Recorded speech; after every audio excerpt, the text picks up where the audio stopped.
Un verset que je repoussais pendant longtemps dans mon esprit, il m'avait interpellé, puis je l'ai laissé de côté parce que je ne savais pas en quoi en faire. À l'occasion de le prêcher vers Loulou cet été, puis j'aimerais m'entretenir avec vous ce matin sur ce verset. C'est Job, chapitre 12, verset 7. Il dit, voici, c'est Dieu qui parle, il interroge les bêtes et elles t'instruiront. J'ai dit, Seigneur, je vais faire quoi avec ça, moi? Je vais faire quoi avec des animaux? Alors ce verset tourmentait ma vie. Vous savez, lorsque Dieu réclame quelque chose, on ne peut pas s'en échapper, malheureusement. Et puis pendant des temps et des temps, j'ai repoussé, puis à un moment donné, j'ai dit, ben, Seigneur, j'ai prié, puis j'ai cherché dans la parole de Dieu. Et puis j'ai regardé les animaux, voilà, pour qu'elle me donne l'instruction. Il y a une version qui dit, la version Martin, dit, interroge les bêtes et chacune d'elles t'enseignera. Chacune des animaux qu'on va voir ensemble ont un enseignement à nous transmettre. Alors, j'ai regardé les animaux que Dieu a employés, que Dieu a cités, que Jésus a nommés. Et puis, vous savez, les animaux sont apparus le 5e jour. Le premier jour, c'est séparation de la nuit du jour, hein, du soir et du matin. Voilà, premier jour. Après, c'est les eaux d'en bas, les eaux, apparition du ciel. Hein, après, les eaux qui se retirent, apparition de la terre. Hein, le 4e jour, il place les luminaires. Hein, le soleil le jour, la lune la nuit. Et le 3e jour, il y a la vie végétale qui apparaît en même temps. Hein, mais la vie animale n'apparaît que le 5e jour. Hein, il dit que les eaux produisent et puis que les oiseaux volent. Voilà. Et le 6e jour, le bétail, les reptiles, etc. et l'homme. Hein, en fin de journée, on pense. Voilà. Et puis le premier animal qui est nommé dans la Bible, en tant qu'espèce individuelle, c'est le serpent, Genèse 3. Et puis le deuxième, c'est le corbeau avec Noé. Alors, il n'y avait qu'un couple de corbeaux dans l'arche. Parce qu'il y avait 7 couples d'oiseaux et 7 couples d'animaux purs, mais comme le corbeau est animal impur, il n'y avait qu'un couple des animaux impurs, il n'y avait qu'un couple de corbeaux. Et puis Noé a misé gros, il a lâché le corbeau. Il aurait pu lâcher un pigeon, non, il a lâché un corbeau. Voilà. Alors si le corbeau ne revenait pas ou qu'il mourait, l'espèce était éradiquée. Et puis le corbeau revenait sans rentrer dans l'arche, d'après l'expression de la Bible. Donc, comment a-t-il fait? Ça a duré au moins 21 jours, parce que la colombe derrière a eu 3 périodes de 7 jours. Donc, 21 jours en vol, non, il fallait qu'il se pose quelque part, mais les eaux étaient abondantes sur la terre. Alors, mais le corbeau est un animal opportuniste, omnivore, carnivore, cannibale, charognard. Donc, je m'excuse, il y avait des cadavres en grand nombre. Et le corbeau devait se poser à ce moment-là, et puis dévorer les bêtes, et même les hommes peut-être, je ne sais pas. Il se nourrissait de cela. C'est son instinct, c'est sa vie à lui, il ne peut pas se renier, c'est son être à lui. Et puis à un moment donné, les corbeaux, on les retrouve avec Élie. Ah, ces mêmes corbeaux. Envoie 18. Il dit, t'auras de Kérim, tu te cacheras, tu boiras de l'eau, et j'enverrai les corbeaux. Ah, matin et soir, avec du pain et de la viande. Impossible! Impossible qu'un corbeau vous apporte de la viande et du pain. Jetez un bout de viande à un corbeau, vous allez voir, il vous arrache le bras. Seigneur, moi, où je suis, pas loin d'ici, à Villecrène, là, il y avait des buses, c'était le territoire des buses, on a une forêt juste derrière. Et ben, les corbeaux ont délogé les buses. Tellement qu'ils sont voraces, qu'ils sont... Et puis, je me suis posé la question, mais... Eh bien, ces corbeaux d'Élie, là, ils ont renoncé à leur propre envie, leur propre projet, leurs propres idées, leur propre vie, pour accomplir la volonté de Dieu. Et on doit être comme ces corbeaux dans nos vies, on doit renoncer à nous-mêmes. C'est Jésus qui le dira, si quelqu'un veut nous suivre, qu'il renonce à lui-même, qu'il se charge chaque jour, qu'il se charge lui-même. C'est une œuvre volontaire de porter sa croix, chaque jour, parce que la croix, on n'y passe pas une fois tous les 20 ans, tous les 30 ans. Non, on doit y passer chaque jour pour se rappeler ce qu'elle nous a apporté, ce qu'elle peut encore produire en nous, parce que la croix produit encore dans nos vies chaque jour des œuvres nouvelles. Eh bien, on doit, comme l'apôtre Paul, j'ai renoncé à tout. Pas facile. Pas facile, c'est pas facile à entendre, mais c'est surtout pas facile à vivre. Que l'apôtre Paul avait un rang, avait un stade, avait des honneurs, et il a renoncé à tout pour gagner Christ. Ah oui. Il a regardé ces choses qui étaient pour lui un gain. C'était pas mauvais ce qu'il avait en réalité. Hein. Mais il a trouvé plus grand, il a trouvé meilleur. Alors à un moment donné, il a renoncé à ce qu'il avait, à sa propre vie, à ses propres envies, à ses propres projets, pour accomplir la volonté de Dieu. Eh bien, on doit être comme ces corbeaux dans nos vies. On doit savoir renoncer à nous-mêmes. Ah oui. Les deuxièmes animaux que j'aimerais voir avec vous, c'est Il y a deux animaux très différents. Ils sont dans la même histoire. C'est l'histoire de Jonas. Il y a le grand poisson et le petit ver. On pense que c'est un cachalot, hein, voilà, on pense. Hein. Alors plusieurs tonnes, plusieurs dizaines de mètres de long. Hein. Et puis le petit ver, quelques grammes. Un vit dans l'eau, l'autre sur la terre. Ils sont à l'opposé l'un de l'autre. Mais pourtant, dans cette histoire, Dieu va se servir de deux animaux, très différents l'un de l'autre pourtant. Vous savez, on est chacun, on est 200 ou 300, je ne sais pas ce matin, on est différents les uns des autres, mais Dieu veut se servir de chacun d'entre nous. Ah oui. Alors vous connaissez l'histoire de Jonas, hein, Dieu lui dit va à Ninive, et comme il connaissait les sentiments de Dieu, comme il connaissait la compassion de Dieu, Jonas refuse d'aller à Ninive. On le comprend à la fin du récit. Lorsqu'on dit au départ, on ne comprend pas pourquoi il s'enfuit à Tarsis, on le comprend à la fin parce qu'il savait que Dieu était capable de changer d'état d'esprit par rapport à Ninive. Et Jonas n'aimait pas les gens de Ninive, il ne voulait pas qu'ils se convertissent. Alors il s'enfuit à Tarsis pour désobéir à Dieu, et puis il rentre dans un bateau, vous connaissez, il descend à Jaffa, il paye le prix, il s'engage avec des mariniers. Dieu a vu une grande tempête. Jonas s'endort dans la cale, le pilote avec qui es-tu, d'où viens-tu, quel est ton peuple, de quel peuple es-tu? Eh bien je suis hébreu, je crains le Dieu qui a créé le ciel et la terre. Il leur avait dit qu'il s'enfuyait loin de sa volonté. Alors il tire au sort, et puis le sort tombe sur Jonas, ils hésitent, mais ils jettent Jonas par-dessus bord. Et Dieu fit venir un grand poisson. Paf, qui avale Jonas. J'aimerais vous dire qu'on n'est jamais trop grand pour accomplir la volonté de Dieu. Parce qu'il y a des messieurs, il y en a plein aujourd'hui. Oh là là. Il y en a plein des messieurs. Mais Dieu ne se sert pas de monsieur. Dieu se sert des hommes ou des gens qui savent se plier à sa volonté. Vous savez, il y a un homme qui s'est pris pour quelqu'un quelques années plus tard, et au départ, il se cachait derrière les bagages. Il s'appelle Saül. Pour loin, on a été obligé de le chercher derrière les bagages. Il était tellement humble. Il se sentait tellement petit. Et au bout de quelques années plus tard, on le retrouve là-bas. Et puis il a désobéi à la volonté de Dieu. Il a préservé les meilleures brebis, les meilleurs bœufs pour les offrir en sacrifice, soi-disant pour plaire à Dieu. Mais ce n'est pas les bonnes intentions qui comptent. Ce qui compte, c'est d'obéir à Dieu. Dieu avait dit, tu détruiras Amalek, tout ce qui lui appartient. Du roi jusqu'à tout le bétail, il a préservé le roi et les meilleures bêtes. Et il avait l'intention de les offrir à l'Éternel, d'après le récit. Mais ce n'est pas les bonnes intentions qui comptent, je me répète. Ce qui compte, c'est d'obéir à Dieu. Souvenez-vous d'Isaac qui a voulu retenir l'arche. L'intention était bonne. Mais au départ, il y avait une désobéissance. On n'est jamais trop grand. Et puis, vous savez ce que dit Dieu lorsque tu étais petit à tes yeux? N'es-tu pas devenu le roi d'Israël? Vous savez, l'humilité, elle disparaît vite d'une vie, d'un cœur. Il faut savoir l'entretenir. Il faut savoir la préserver, la garder. Et puis, on n'est jamais non plus trop petit. Parce que vous savez, l'histoire continue lorsque Jonas est vomi par le poisson sur le bord du rivage. Et à un moment donné, il va dans la ville de Ninive, après une journée de marche, encore 40 jours et la ville sera détruite.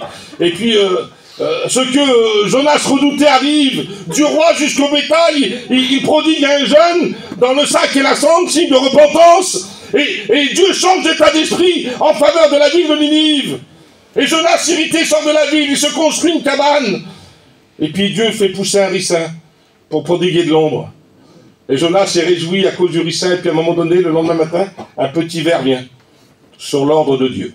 Il pique le ricin sèche, et Jonas est irrité. Et que nous rappelle le verbe, qu'on n'est jamais trop petit pour accomplir la volonté de Dieu. La fausse humilité ne compte pas non plus. Si Dieu t'a demandé quelque chose, tu es responsable de ce que Dieu t'a demandé. Qu'importe tes capacités. Qu'importe qui tu es. Souvenez-vous de Gédéon. Je suis le plus petit de la maison de mon père. Ma tribu la plus pauvre en Israël. Ah oui, oui. Oui, mais va, vaillant héros. Qu'importe le discours de Gédéon, il a fallu qu'il se plie à la volonté de Dieu. Le troisième va peut-être pas trop vous plaire. Mais je vais le dire quand même. J'aimerais vous parler de l'âne. Regardez ce que dit la Bible. L'homme, au contraire, a l'intelligence d'un fou. Il est né comme le petit d'un âne sauvage. J'aimerais vous rappeler que vous êtes des bourricots ce matin. Des ânes battés. Tant pis pour celui qui s'est pris pour un cheval de course. Jamais de ta vie tu courras à Vincennes. Non, non. Dieu t'a employé pour résider à Morangis. Un âne utile dans les mains de Dieu. Parce que je m'excuse, qu'importe ce qu'on possède, on est des gitans, mon Fredo. Hein, mon Manix? Il faut savoir d'où on vient pour savoir où on va. Parce qu'il y en a qui se prennent pour la jet set parmi les gitans aujourd'hui. Ils ne se souviennent pas qu'ils viennent du bord des feux, il y a 30, 40 ans, 60 ans en arrière. À la sortie de la guerre, tout le monde faisait la bif sur les gadous. La plupart, 99% des gens, c'est ça, hein. Puis aujourd'hui, on se prend pour quelqu'un, mais t'es un bourricot. Un âne batté. Un homme sans instruction. Qui a fait la Sorbonne? Iéna, Oxford ici. Qui lève la main? Sauveur. Qui a le CAP? Le basique du basique. Moi je l'ai. Alors? Et tu te crânes? T'as pas un document à présenter? C'est quelqu'un sans instruction, comme Pierre et Jean, que Dieu s'est servi. Oui, il a choisi les choses folles du monde pour confondre les sages. Il a fait parler une ânesse, il fait parler un bourricot ce matin. Qu'importe. Il se sert de qui il veut, quand il veut, où il veut. Oui, mais il a changé notre destin. Vous savez, il a dit à ses disciples, allez dans le village, alors Bethphagée ou Béthanie, ils étaient près des deux. On ne sait pas exactement lequel que c'est. Et puis, il a dit, vous trouvez une ânesse avec un anon attaché, amenez-les-moi. Et lorsqu'ils sont venus, l'ânon n'avait servi à personne encore. Il avait un avenir servile. Il devait reproduire ce que sa mère faisait. Sa mère servait à porter, c'était une esclave. Il devait devenir esclave. Et on était esclave autrefois. Mais Dieu a changé notre destin. On est ce petit anon qu'il a détaché. Et puis Jésus a monté dessus. Quel bonheur. Et puis il s'est approché de Jérusalem et on a acheté des branches devant l'ânon. On lui a mis des vêtements. On a crié Hosanna. Puis l'ânon s'est pris pour quelqu'un. Il a cru que c'était pour lui. Le dialogue entre deux ânons, mon Fredo, le lendemain. Ah, t'as vu hier? On m'a acheté des branches, on m'a mis des vêtements, on m'a mis quelqu'un sur le dos. On criait à mon passage, on se réjouissait. Et puis il a dit aujourd'hui. Ah bah c'est revenu comme avant-hier. T'as pas compris que c'était pas toi la vedette, que c'était lui? Si Jésus aurait voulu, vous savez, il aurait monté sur le plus grand des chevals. Les plus grands monarques de tous les temps ont eu des chevaux fétiches. Lorsqu'on regarde la Bible, les chevaux de Salomon, ils sont en nombre incalculable. On dit toujours le cheval blanc d'Henri IV, qu'il était remarquable. Et bien souvent, le regard se posait plus sur le cheval que sur le monarque.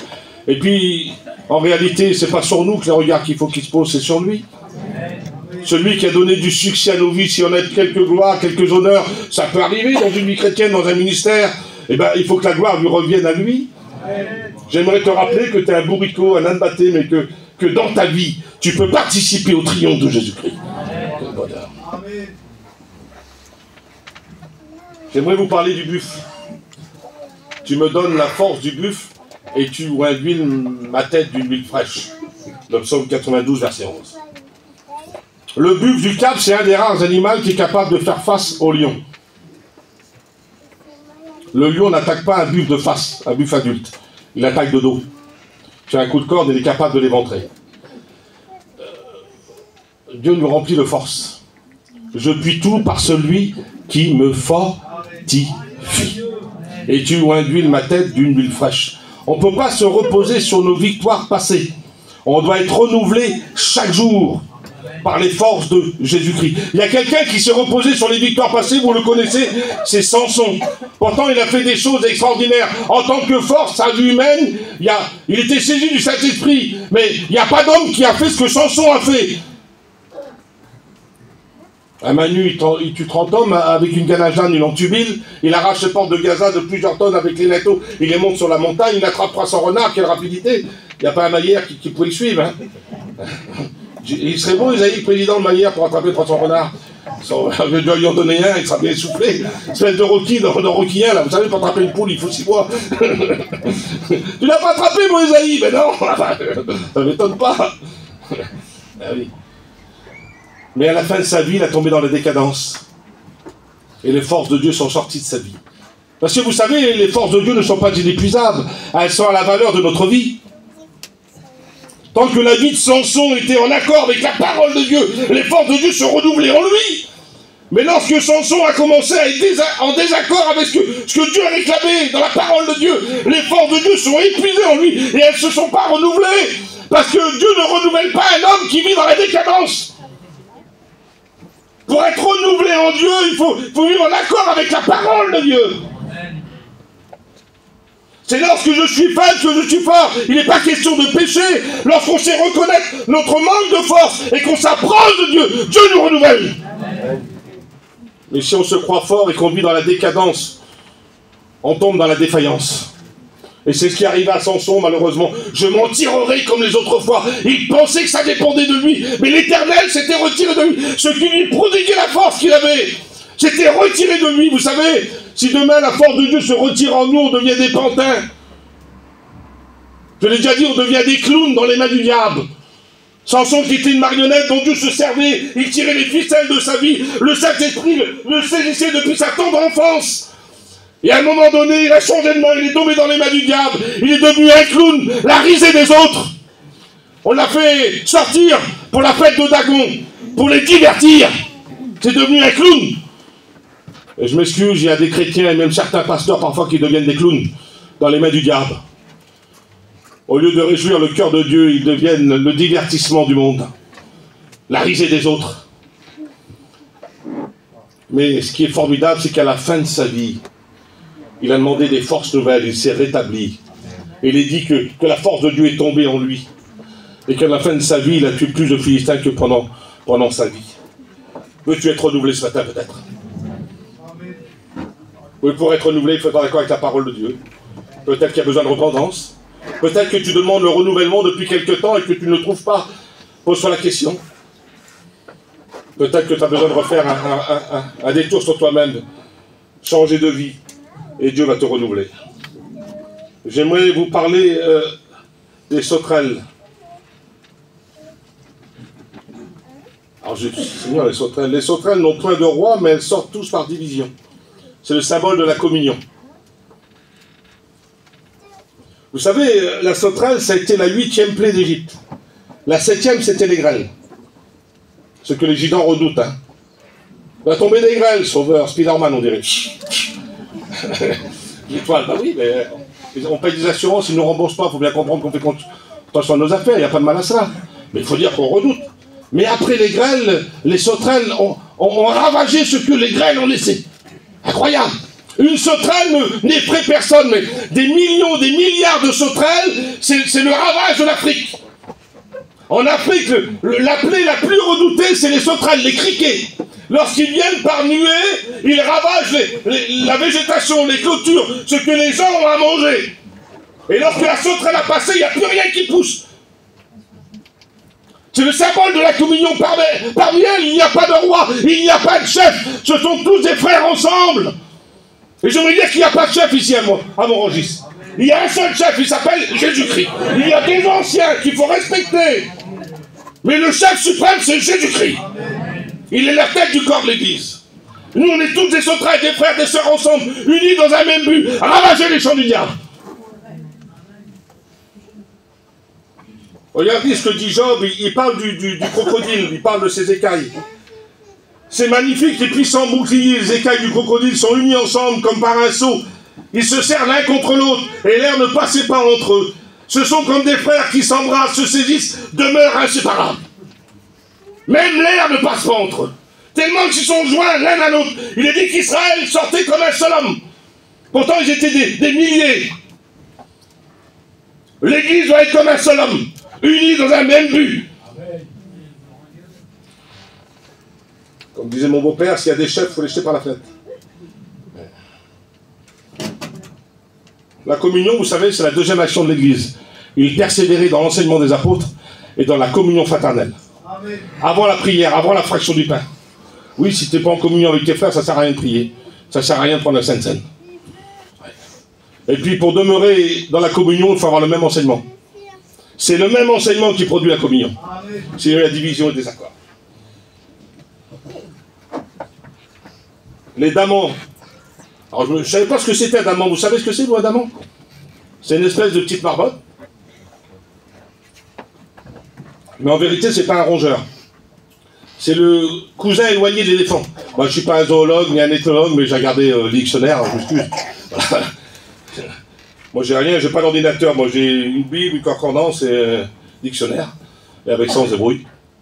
Depuis 30 ans, on essaye. Les damans des rochers. Alors, contrairement à l'éléphant, c'est le cousin éloigné, j'ai bien dit. L'éléphant, il n'a pas de prédateur naturel, l'éléphant adulte. Il n'a pas de prédateur naturel à part l'homme. Le plus grand éléphant jamais enregistré, 12 tonnes, 4 mètres 20 au garrot. En Angola. Mais le petit daman, c'est son cousin, c'est pas le même. Hein. Il fait 1 kg, 1,5 kg. Il ressemble à une marmotte. Il a deux petites défenses comme ça. Mais comme l'éléphant, lui, peut se promener dans la savane à bon gré, mal gré, il n'a pas de prédateur, donc il n'y a rien qui le dérange. Il peut être à l'air libre, mais le daman, il a vite compris qu'il n'était pas comme son cousin, il a des prédateurs naturels. Il a l'aigle, le renard, le coyote, le loup, etc. Donc il a reconnu sa faiblesse, et en reconnaissant sa faiblesse, il s'est logé près des rochers. Et la moindre alerte, il va dans le creux du rocher pour trouver protection. Ah oui. Il faut savoir reconnaître notre faiblesse pour rester près du rocher. Amen. Le rocher des secs qui s'appelle Jésus-Christ. Il est le rocher, ses œuvres sont parfaites. On a plein de prédateurs qui veulent nuire à notre vie. Lorsqu'on lit la liste de l'apôtre Paul, on est même étonné de certains noms qu'il nomme. Il y a le péché, le diable, les démons, l'enfer, les circoncis, les incirconcis, les frères, les faux frères. Des dangers, il y en a plein. Ils viennent d'où on ne penserait pas des fois. C'est pour ça qu'il faut être près du rocher pour reconnaître notre faiblesse et être à l'abri du Très-Haut, à l'ombre de ses ailes. Oh là, on craint aucun ravage. Qui voudrait se blottir dans le rocher ce matin?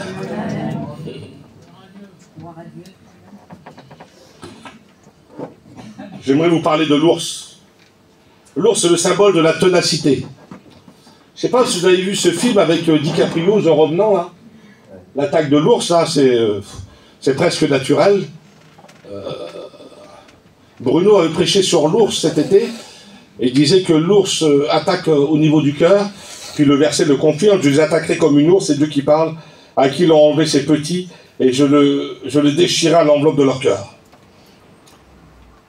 Vous savez, un jour, Absalom était en guerre contre son père David, et il a fait appel au conseil d'Architophel.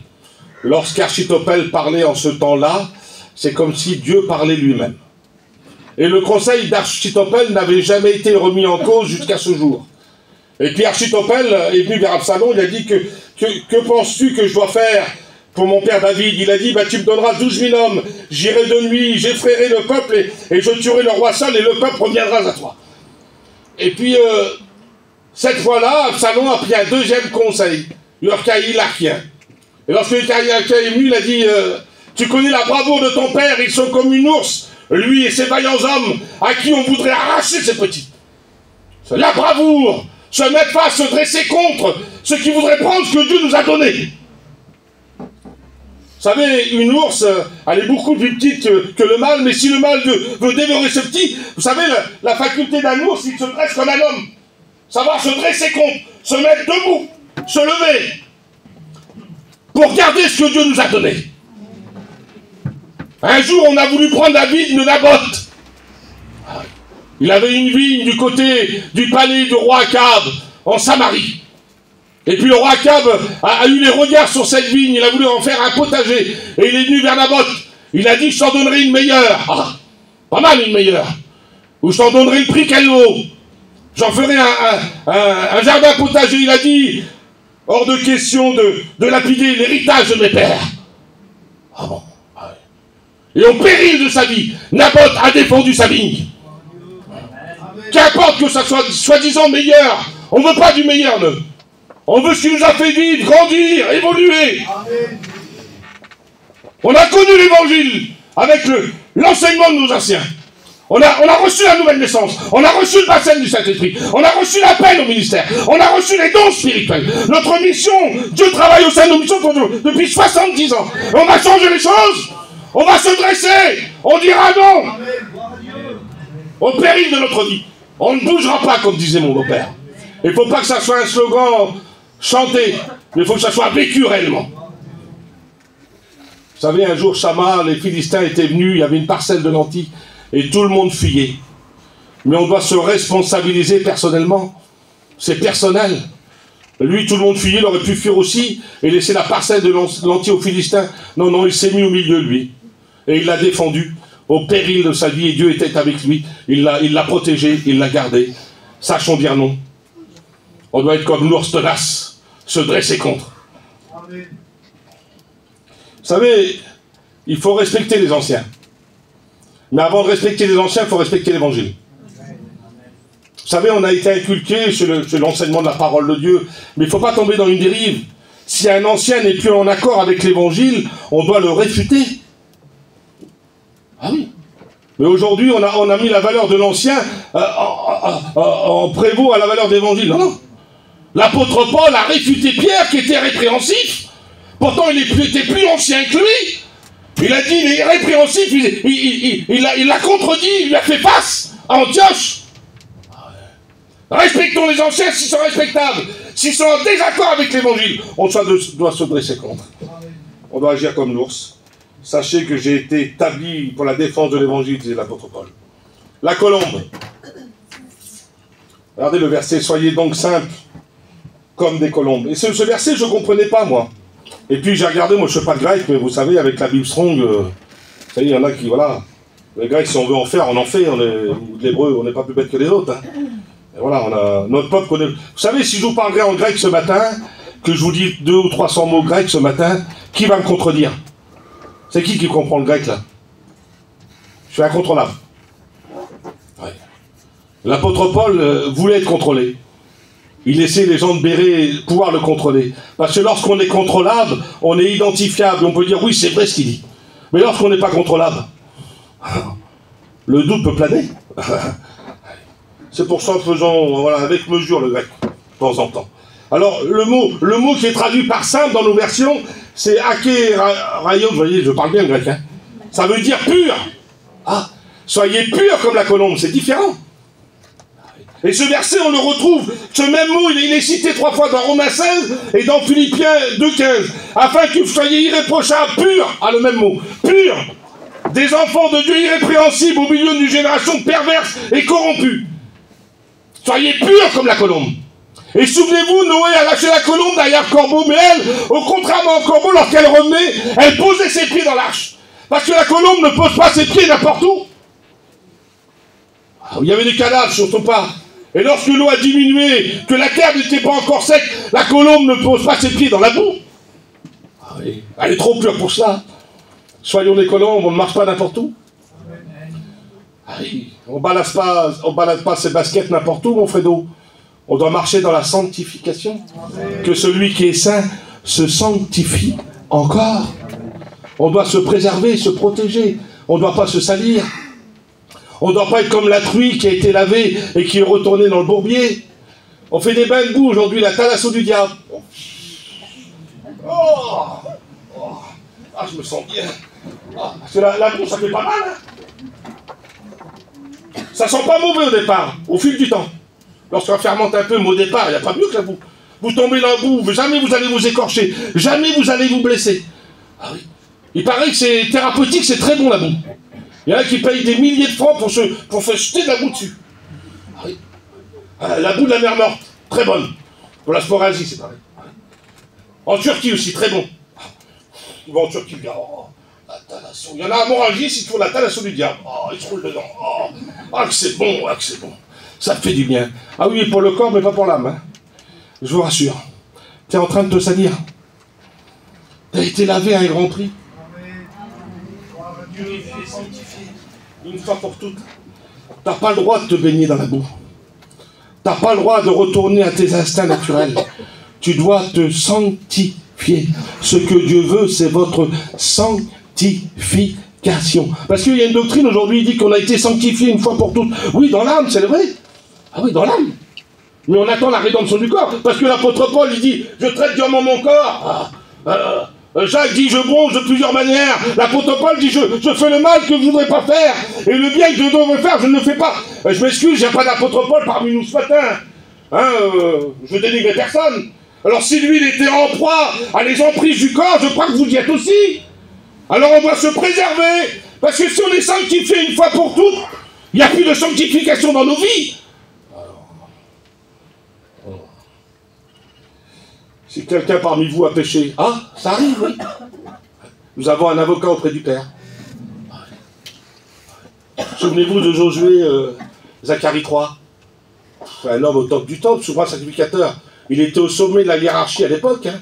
Il n'y avait personne au-dessus de lui représentant sur la terre envers Dieu. Il avait une tenue, il avait des rites extraordinaires, il avait une vie ciblée, quadrillée par la parole de Dieu. Il ne pouvait pas faire ce qu'il veut, il ne pouvait pas aller où il veut, il ne pouvait pas manger ce qu'il veut au moment où il voulait. Sauveur. Puis à un moment donné, dans sa vie, il est taché. Ça arrive même au plus grand, je m'excuse. Tu te prends pour quelqu'un, ça arrive au plus grand. Et puis lorsqu'il a gardé sa vie, l'épreuve était là. Parce que le diable se sert parfois d'épreuves, de la vérité. Hein. Il n'y a pas que du mensonge dans le diable. Hein. Ah, t'as fauté, mon Josué, regarde, les tâches sont là. Puis lorsqu'il regardait, pas un mot à dire, c'était vrai. Et puis à un moment donné, il est accusé, et l'ange de l'Éternel est devant lui, et le diable parle certainement. Il a fauté, il a mal fait, il a péché. Oui, c'est vrai. Et puis Josué était là, pas un mot à dire, certainement tout penaud. Et à un moment donné, l'ange de l'Éternel prend la parole, et lorsque Jésus parle, le diable se tait. Et on va faire taire le diable ce matin. On va laisser parler Jésus. Il dit, j'enlève ton iniquité, revêtez-le d'un habit propre, d'un turban pur. Il te pardonne ce matin si tu le veux. Il te fait repartir à neuf. Il te fait repartir à neuf. J'aimerais vous parler des oiseaux. On est aux eaux de Montrangis ce matin. Ah oui. J'aimerais voir la bête qui est par nous. Ah mon Yankee, quel animal es-tu? Les oiseaux, regardez les oiseaux du ciel, ils ne sèment, ils ne moissonnent, ils n'amassent rien dans des greniers. Et votre Père Céleste, il nourrit. Ne valez-vous pas plus qu'eux? Seigneur, vous savez la simplicité de la nature. On va regarder un oiseau, là, il fait beau en ce moment, le matin il siffle. Seigneur, un oiseau, il se couche, il ne travaille pas, il ne plante pas, il ne sème pas. Et il est sûr que le lendemain matin, Dieu pourvoira ses besoins. Il n'y a pas d'inquiétude dans la vie d'un oiseau. Mais nous, aujourd'hui, on est des rapaces. On n'est plus des oiseaux. On veut tout. Et un rapace, ça siffle pas, ça crie. Mais un moineau, ça siffle. Il y a des gens qui sont plus capables de siffler dans leur vie. Il n'y a plus de réjouissance. Il n'y a que des cris parce qu'ils veulent tout. C'est devenu des rapaces. Jamais satisfaits de rien. L'inquiétude pour tout. Vous en connaissez des comme ça, vous? Il y en a peut-être ce matin. Ils ont tout parce que tu as tout. T'es là, je m'excuse, t'es peut-être le plus pauvre de l'Assemblée ce matin. Et pourtant, t'as tout. T'es le plus pauvre de l'Assemblée. Et pourtant, t'as tout. Alors, je parle pas du plus riche. Et puis, t'es un rapace, tu veux tout, tu t'inquiètes pour tout. Tu fais crier, crier, crier. Il n'y a pas de satisfaction dans ta vie. Redeviens un petit oiseau. Sois capable de siffler. Seigneur, de te réjouir en Dieu. De te coucher en paix, de te lever en paix, de siffloter un petit rouge-gorge, un petit chardonneret. Au lieu d'être un gros rapace, un petit chardonneret. Seigneur, quel bonheur. Et puis, ça va éviter des cris chez toi, ça va mettre de la réjouissance. Vous savez, lorsqu'on est dans un moment et puis qu'on écoute un petit oiseau chanter, vous avez vu que c'est apaisant. Vous l'avez vu, ça, d'abord, il y a plein de gitans qui en ont des petits chardonnerets qui chantent là, c'est interdit malgré tout. Mais c'est une espèce en voie de disparition.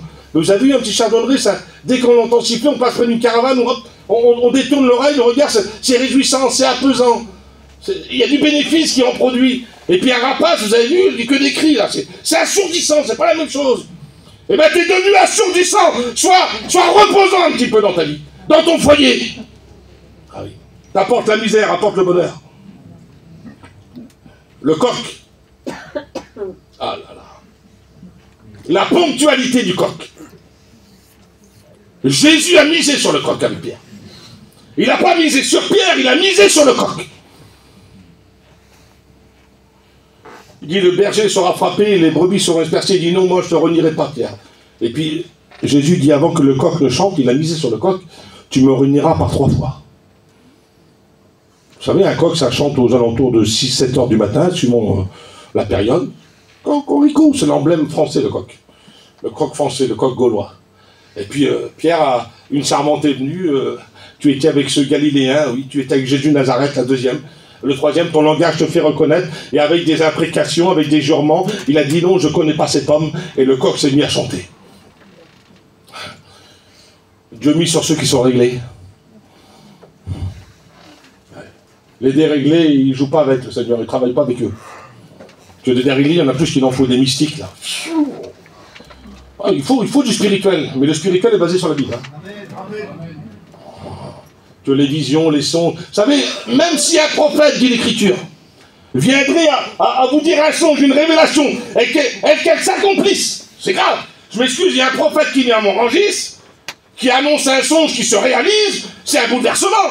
Oui, mais si on regarde et qu'il est en désaccord avec l'écriture, et qu'il nous amène en dehors de l'évangile, on doit le rejeter. On ne marche pas d'après ce qu'on voit, d'après ce qu'on ressent, on marche d'après ce qui est écrit. Il est écrit, il est écrit, il est écrit.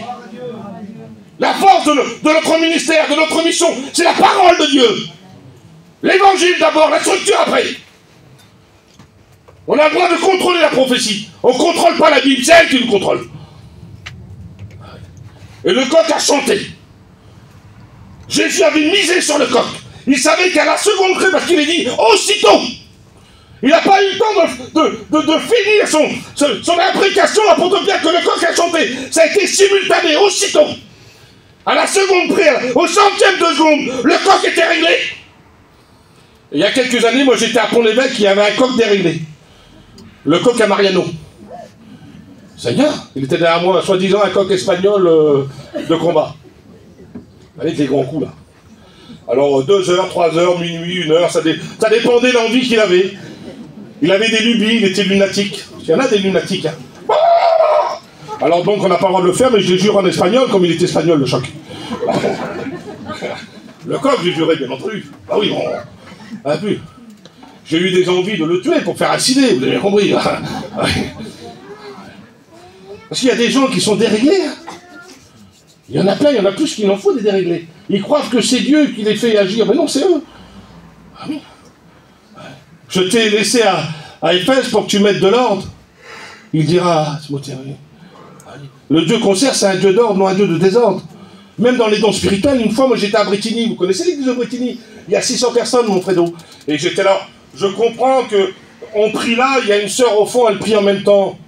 Elle est un peu sourde, elle n'entend pas, elle n'a pas fait attention. Ou les prières sont simultanées, on ne se rend pas bien compte. Mais là, j'étais là, et elle était là. L'espace d'une chaise, quoi. Puis moi, je pars à prier. Et elle, à part en prophétie, sans s'occuper de moi, elle me coupe, elle me tue, quoi. Bon, je la laisse, par sagesse, je m'arrête. J'ai pas fait le forcing, j'ai arrêté. Bon, en plus, la prophétie, bon, plus charnelle que spirituelle, en plus. Bon, voilà. Ça arrive, hein. Et puis j'attends la fin de la réunion, puis à la fin, je l'attends, je dis, ma soeur, t'es sourd? Alors, t'es sûr que t'es pas sourd? Tu m'as pas écouté? Ben oui, mais... l'esprit des prophètes est soumis aux prophètes. C'est l'esprit avec le petit E, ton esprit à toi. Parce que le Seigneur agit à travers ton esprit. Bien sûr que c'est pas le Saint-Esprit qui nous est soumis, mais notre esprit à nous. Lorsque tu as un don de prophétie, ma soeur, et qu'il y a quelqu'un qui est en train de prier, la politesse veut que tout se fasse dans la bienséance. Dans la politesse, ça veut dire. Tu te tais, tu attends que la prière se termine, et ensuite tu annonces ta prophétie. Voilà. On a un Dieu réglé, nous.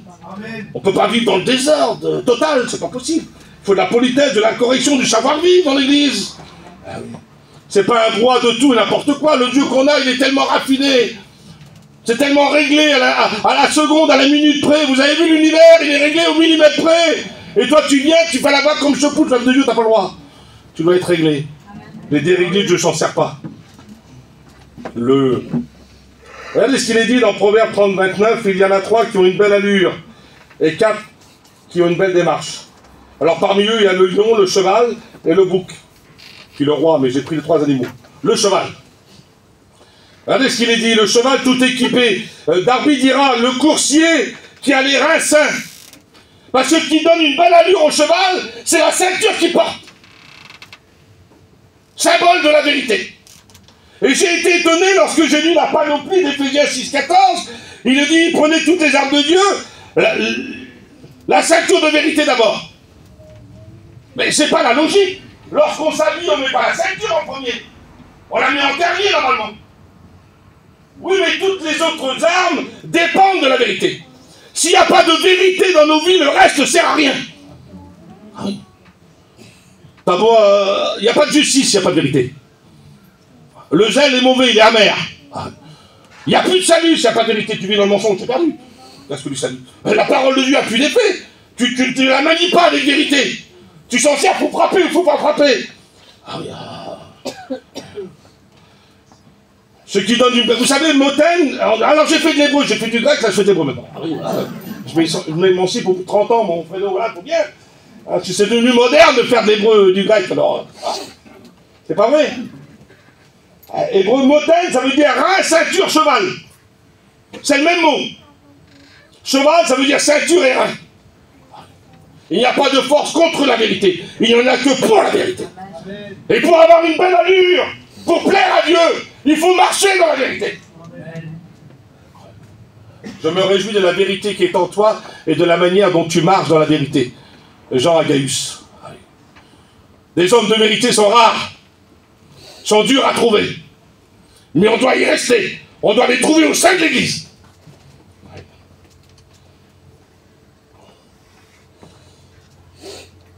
Le deuxième, c'est le bouc.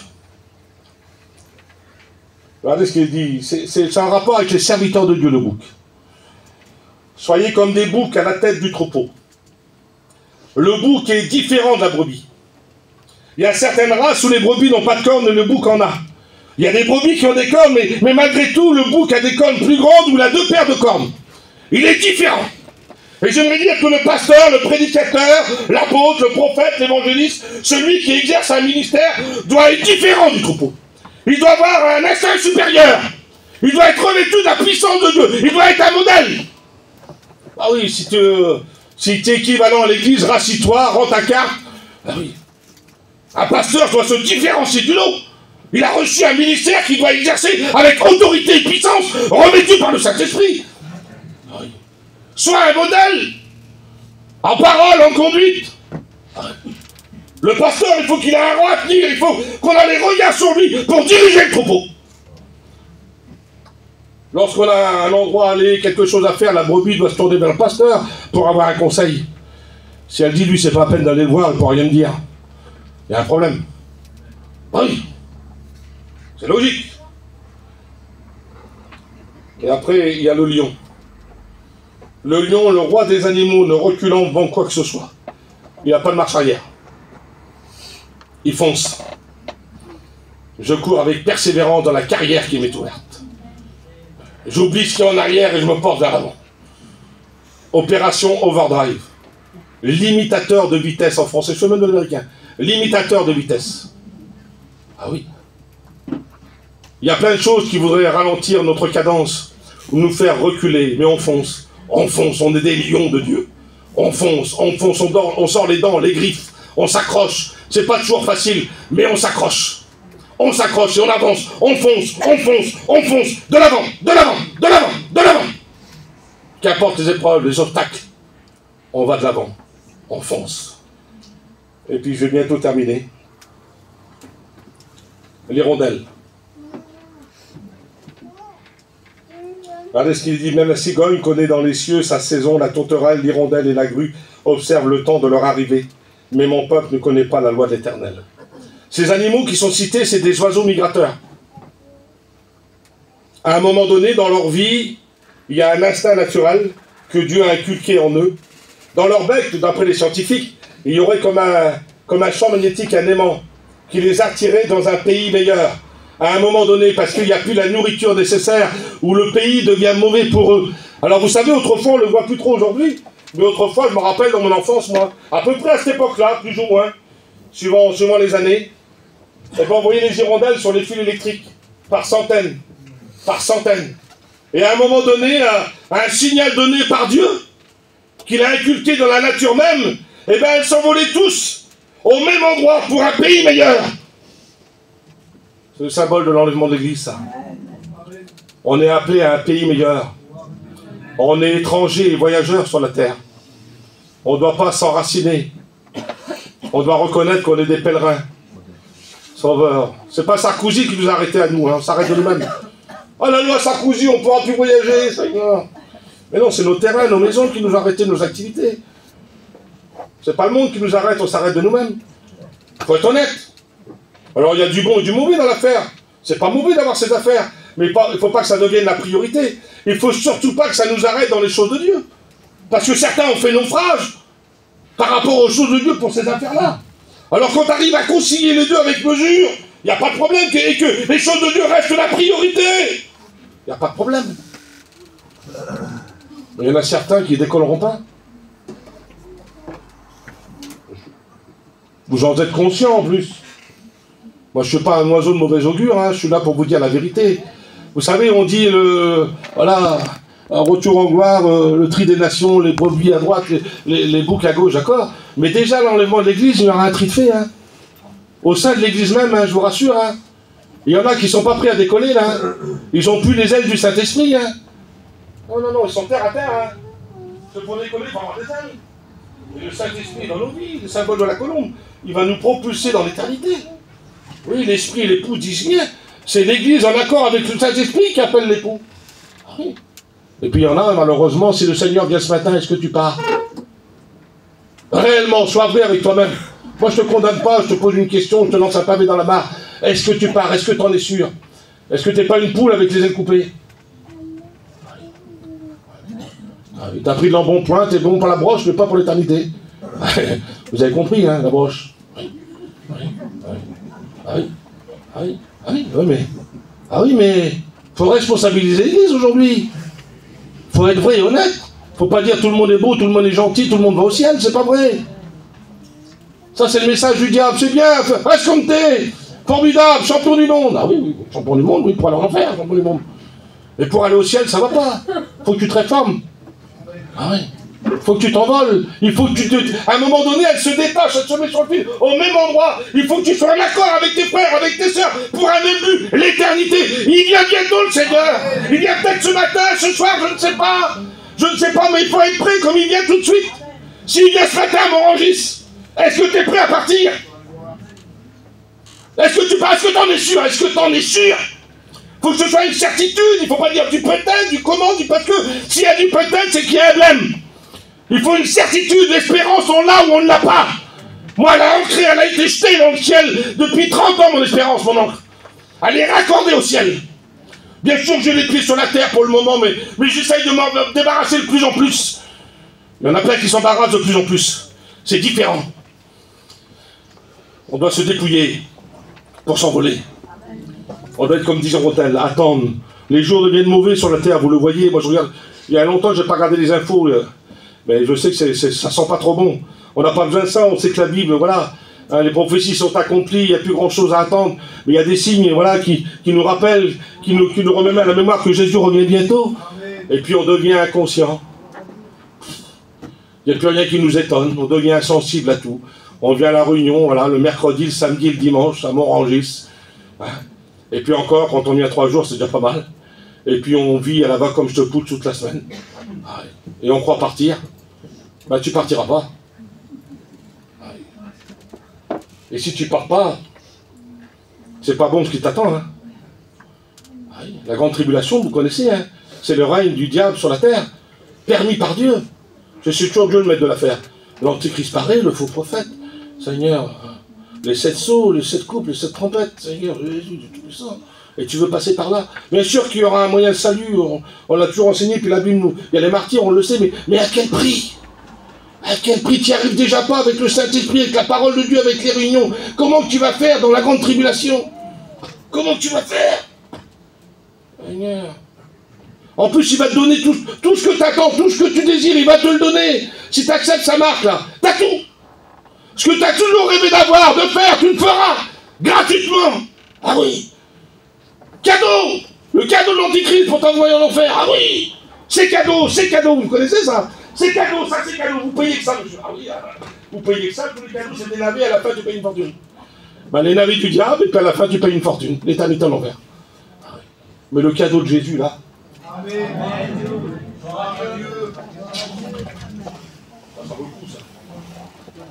Il n'y a pas de tralala avec lui, il n'y a pas de si, de là, je te donne si, je te donne non, il y a la vérité avec lui.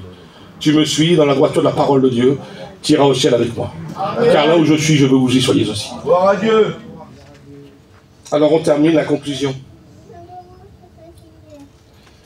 Psaume 150, verset 6, que tout ce qui respire loue l'Éternel. Et puis dans Apocalypse 4, chapitre 4 et chapitre 5, il y a une réunion à l'échelle de l'univers, il y a tous les êtres que le ciel contient. Donc il y a les 24 vieillards, les 4 êtres vivants, il y a tous les anges, des myriades de myriades. Il y a tous les animaux que la terre contient, sous la terre, dans la mer. Tous les animaux, Seigneur, du petit ver jusqu'au grand poisson, qui sont en train de louer celui qui est assis sur le trône, Dieu le Père et l'agneau immolé, Jésus-Christ. Est-ce qu'on ne pourrait pas faire de même ce matin? Se joindre à eux. Si les animaux sont capables de le faire, ils n'ont pas le droit à la parole. Il n'y a pas d'animal qui parle, il y a un perroquet qui répète ce que vous lui inculquez. S'il est domestiqué, mais de lui-même, il ne parle pas. Mais l'humain a été doté de paroles. Et on se prive parfois de prier Dieu, d'adorer Dieu, de remercier Dieu, de louer Dieu. Et on a ces facultés qu'aucun autre animal a. Nous, on n'est pas d'animal, on est un être supérieur, un humain. On sort pas on n'est pas une évolution, nous. Hein. On est une création. Vous l'avez bien compris. Mais on pourrait prier, adorer Dieu ce matin. Le remercier pour ce qu'il a fait. Et puis si tu as vu des instincts naturels dans ta vie ce matin par rapport aux animaux, ses qualités ou ses défauts, tu peux y remédier. S'il y a des qualités en toi, tu peux les fortifier, les augmenter. On n'est jamais assez trop grand, assez parfait pour Dieu. Et si t'en manques, eh ben, tu peux y remédier, le remettre à la panoplie.